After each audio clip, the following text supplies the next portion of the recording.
and welcome to The Content Bite, a podcast for freelancers who use their words to make money. I'm Rachel Smith, a freelance journalist, copywriter, and content producer. I'm also the founder of Rachel's List, a jobs board and community for Australian writers and other creatives. And I'm Lynne. I'm a journalist and a content writer as well. Rachel and I are your weekly co-hosts, and every week we're bringing you all kinds of tips, tricks, and some fabulous guests to help you make the most of your freelance business. This podcast is sponsored by our good friends at Rounded, easy accounting and invoicing software made just for Australian freelancers and sole traders. It's everything you need to make freelancing easier. Find out more at rounded.com.au. Also, if you're a gold member of Rachel's List, Rounded is giving you 20% off an annual subscription plan. Upgrade to gold membership for all the details. Hey Rach, how are you? We've just got a shorter episode today, which is good because I'm super busy. What about you? Yes, very busy. I'm pretty knackered, to be honest. It's been a week of deadlines and a really big masterclass and so many other loose ends to tie up. Also, I was lying in bed this morning asking my kid to let me sleep for another 10 minutes, and he proceeded to watch ABC Kids on my phone very loudly next to me for the whole 10 minutes, which brings me to our topic today, freelancer fatigue. I definitely have a bad case of it. Well, I'm not surprised. You're juggling Rachel's List, your own freelance business, and a 7-year-old. Oh my God, I remember those days. And I don't see how you can escape it. But I think we all fall into that hole sometimes. Does it seep into your business and how you do things? Yeah, I think it does, like ever since we spoke to Madeleine Dore a few weeks ago about the cult of productivity. So good. Such a great episode. I've been really mindful. That episode taught me so much about not sort of ignoring my fatigue levels and trying to recognize when I'm at my best and when I'm just pushing through and adding more to my plate in order to feel a bit ahead the next day, which I've realized is a really bad habit of mine. Like, does it really matter feeling ahead the next day? Do we really need to kill ourselves at 10 p.m. at night so we aren't as stressed the next day? I don't know why I considered that so important, but anyway, it's so ubiquitous in my routine, and I don't think it's good when you're already fatigued. So that's something I'm trying not to do. I have a bad habit of doing similar things on Sunday. So I do things on Sunday, so I start Monday fresh and I get stuff done. But actually, when I don't do it, I'm fine on Monday anyway. In fact, I'm probably better for not working on Sunday night. Yeah, I think that's something that's good to keep in mind because we get carried away with the busyness a bit, don't we? Yeah, and I know that Beck from the Freelance Jungle put something on the Facebook group the other day that was all about that. It was all about adding one more thing to your plate, because there's always something that you can add to your plate, isn't there? There's always something else that needs to be done. And at some point you just have to go, no, that's it for today, Yes. But let's talk a bit about freelancer fatigue. Why does it hit us like a truck when we freelance? What makes us different in a way? I personally think a lot of it comes down to the fact that we are wearing so many hats. I mean, we are content creators, we're bookkeepers, we're VAs, we're marketers, and it's a lot. It is a lot. It is. So many balls in the air. Oh, I think we've talked about that before, but it's so true, isn't it? It's true. Sometimes I feel there's so much stuff going on in my head that that's when I get stressed and I reach sort of peak fatigue, when I've got too many things in my head and I'm starting to lose track of everything, and that gets me quite stressed. Yeah, yeah, absolutely. What about you? I think, like you mentioned, that peak fatigue, like how do you know that you're reaching that sort of tipping point? For me, I'm such a night owl and I fall asleep really early, which is weird for me because I can stay up till 1 a.m. and I'm certainly not boasting about that. It's not a good thing to do. But I could easily just go to sleep at 9 p.m. or fall asleep with Charlie at 8 p.m. or something, putting him to bed.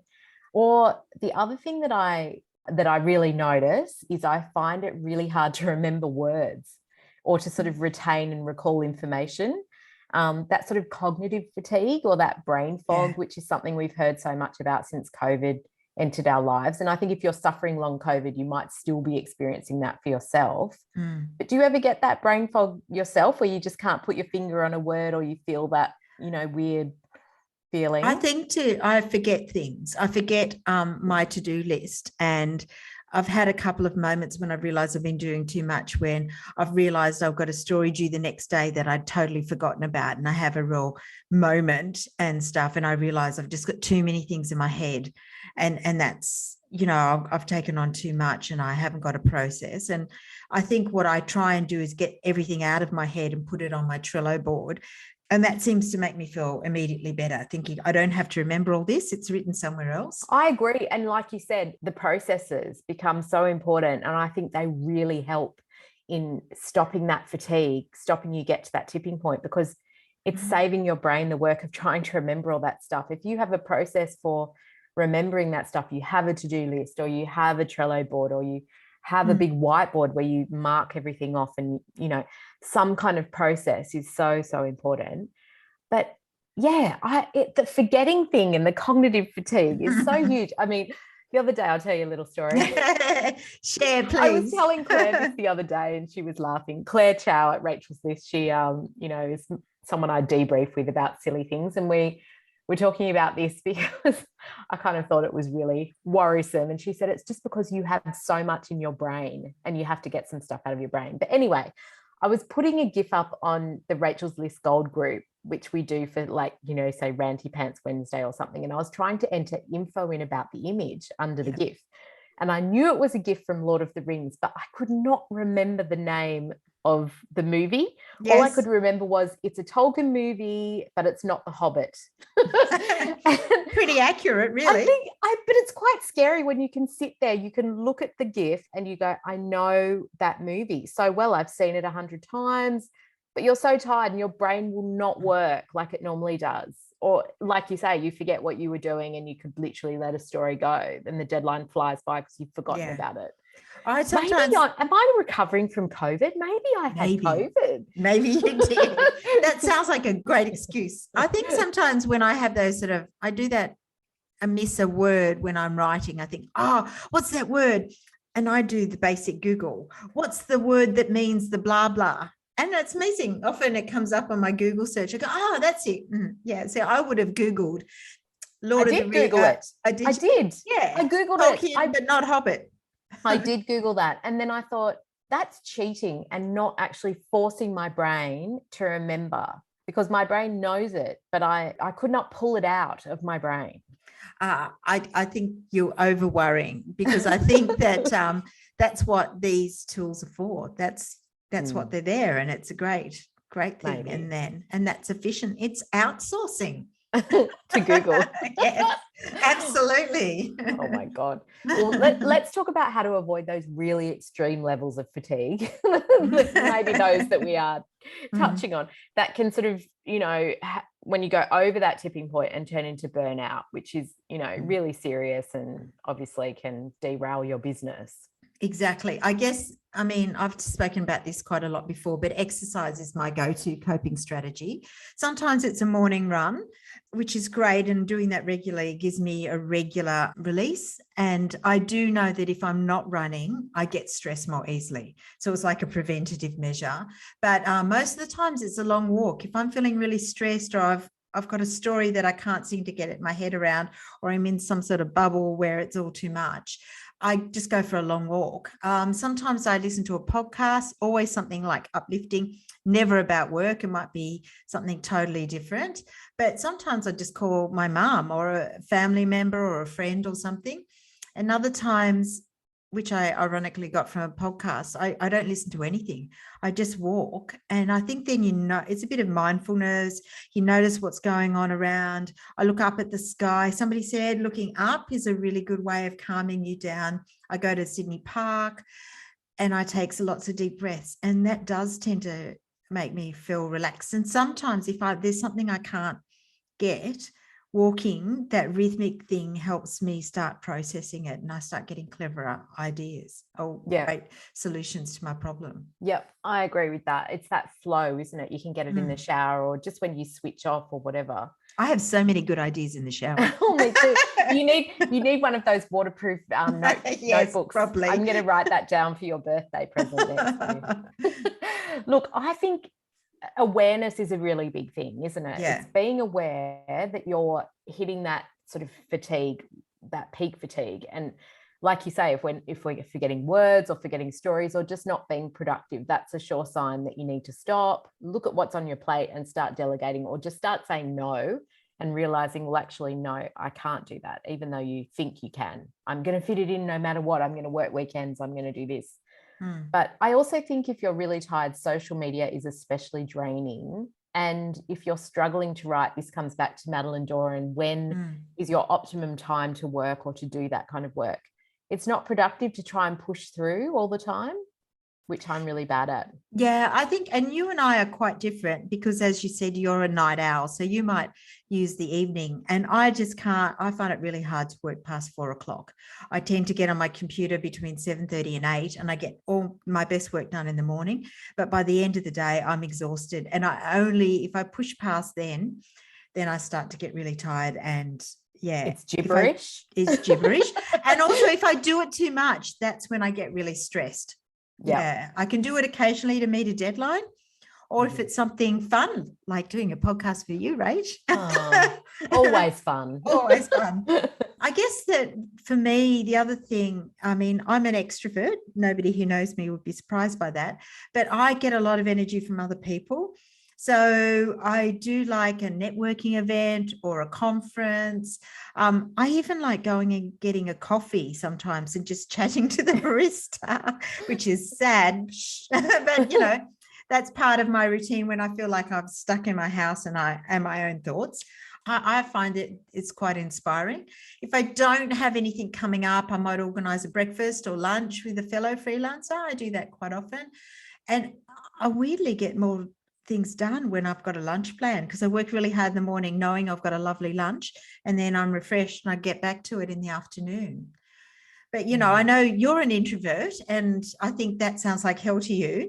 But I know a lot of introverts find a day at home and really quiet is what gives them energy. What about you? Yeah, I definitely get energy from my own space and being alone. It's like plugging myself back into the mains. Yes. And yeah, that does work for me. Yeah, I'm just trying to think some of the other things that have helped in like reducing fatigue long term. And one big one for me is automating things, which we did a whole podcast episode with Fiona Campbell on this, which is so interesting. So look that up if you haven't listened to it. But because I think anything that you can automate, whether you're using Zapier or whether you're using, you know, Gmail, sort of Chrome, those, you know, Chrome add-ons and things like that just automate things, take the pressure off you and give you back some time, really helps, you know, with your fatigue levels, because you're not doing all those little things all the time. Yeah. And outsourcing. I mean, one of the things that we've spoken a bit about before is that we outsource the editing of this podcast because neither of us can face doing it ourselves. which is a confession that goes against everything I usually say about upskilling, because, you know, if we could easily both of us learn audio editing, but I have come to believe that you should upskill in what truly drives you and what you're interested in. Like, for example, we just did this masterclass on UX copywriting with Susan Riop, who was on our podcast as well.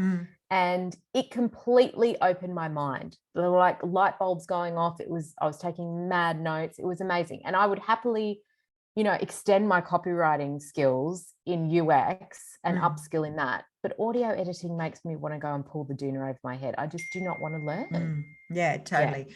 I get that. You outsource a lot more than that, though, not just the audio editing. Well, yes. I mean, I outsource most of my website design and obviously the design for Rachel's List. That's a no-brainer. It's nothing that I can do myself.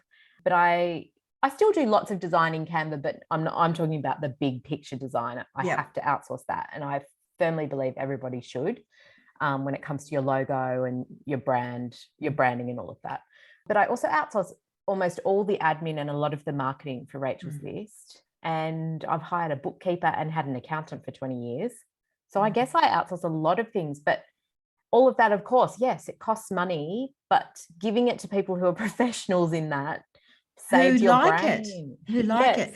Because also doing things that you don't like also pushes up your fatigue as well. For Yeah. me, the main thing is I hate transcripts. I do a lot of interviews with my work and I hate transcripts, so I outsource that.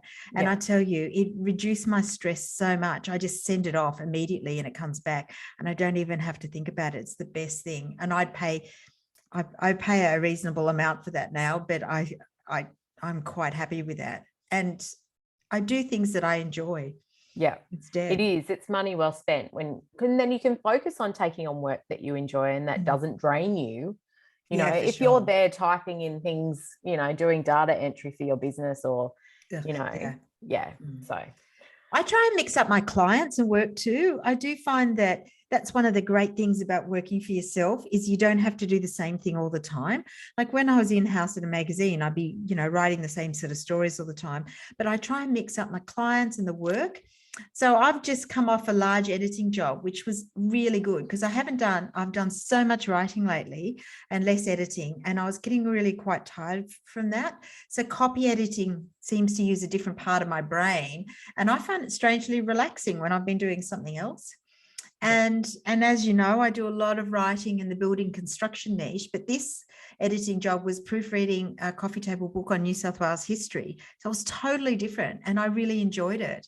Early in days, I used to sometimes do short-term in-house gigs. So actually going into an office makes you appreciate freelancing more too. Yes. Absolutely. I totally agree with you. That point that you just made about choosing different types of work. Like if you are a bit of a unicorn, like we don't like that word, but you know, if you do different things, you know, like we do. So sometimes someone will ask me to create a small website for them and I have to build it from the ground up and get the domain and, you know, all of that sort of stuff, outsource the banners or buy images and write all the metadata. And honestly, it's a totally different part of your brain, working with code, kind of putting a website together, then writing a feature. And it's so true that different types of work can really change how fatigued you are at the end of the day. So that's a really good one to consider as well, if you're finding the same kind of work is just draining you over and over. Yeah, I think so. I find editing is less creative and more detail orientated. So when I feel my creative juices, I'm really fried and I can't think of anything clever anymore, editing is great because it's all about details and zoning in. And I find that's really good. And but if I got stuck in proofreading and editing all the time, I think I would get bored. So so it's a mixture. A mix is good. Yeah, absolutely. I also think something I've done very differently in the past year is planning regular holidays. And I think we've talked on the podcast before about how some of my holidays have gone horribly wrong because I ended up working on the holiday. But if you're doing it in the right way and you're completely shutting off from work, it's such a good way to beat back that freelance fatigue. I mean, I'm about to go on holiday. I'm actually going overseas for the first time in years. And I've started letting my clients know when I'm not available. So they're building that into their schedules. That's not always something I've been forward thinking enough to do. But you have to plan well in advance. You say, these are the final deadlines that I'll be able to meet. This is when I'm back. And then set those boundaries when you're away, you know, subcontract work out if you have to, and try to just stay off your computer. Try not to take your computer. Yeah. Oh, I don't know if I'd be brave enough to do that. I couldn't do it. It is a step too far. Yeah, no. I'm a bit of a fan of the mini break, so I do that a bit. I probably should take some more holidays, but I do enjoy a long weekend. I've got a few close friends interstate, and I've just returned from a visit to the Sunshine Coast, and I came back so relaxed and happy. It was just a couple of days off work along with the weekend, but it made all the difference. My oldest daughter lives in Fremantle in WA, and I'm heading on a visit to see her soon, which will be lovely. I usually squeeze in some work while I'm away on these things, but a change of scenery is really good. And of course, I have nothing to do around the house because I'm away. So I think that helps. And you escape to your parents' house a bit too, don't you, as a little break? I do, because they live by the beach, which is where I grew up. So yeah, it's just lovely being able to walk down to the beach and that change of scenery, it's everything, isn't it? I also think, there's that kind of holiday paradox, that thing that psychologists talk about, where the holiday seems to like race by, but when you get back, it feels like you've been away for far longer than a week or 3 weeks or something. It almost feels like 3 weeks can feel like 6 weeks to me.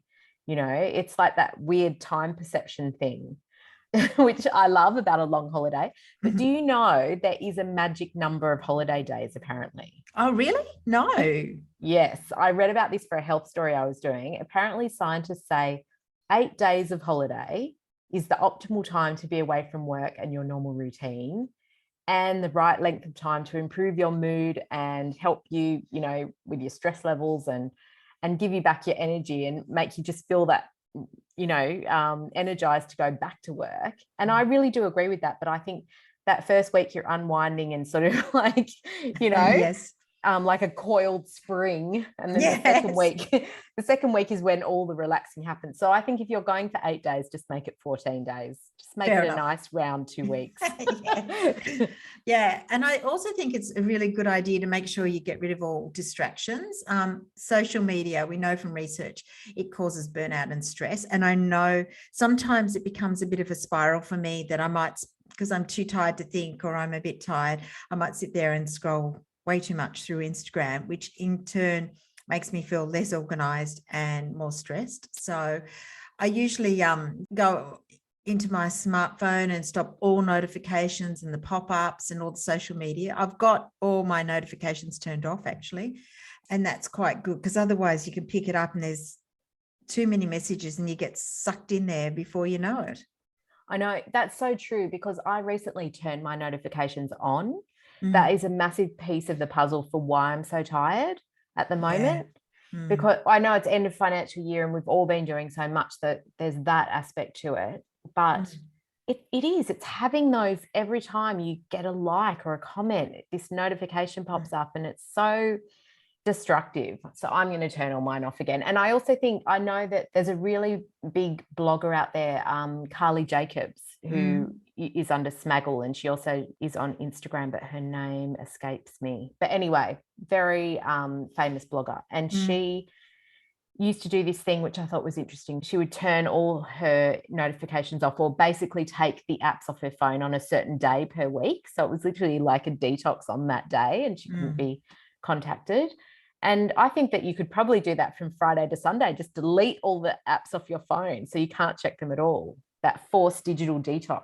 Yes, I do delete apps quite often off my phone, particularly things that I've been spending way too much time, like Instagram.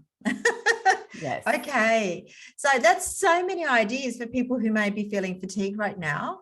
And if you're listening, I hope you got some good takeaways. Yes. Thank you, everybody, for listening. And thanks again to our lovely sponsors at rounded.com.au.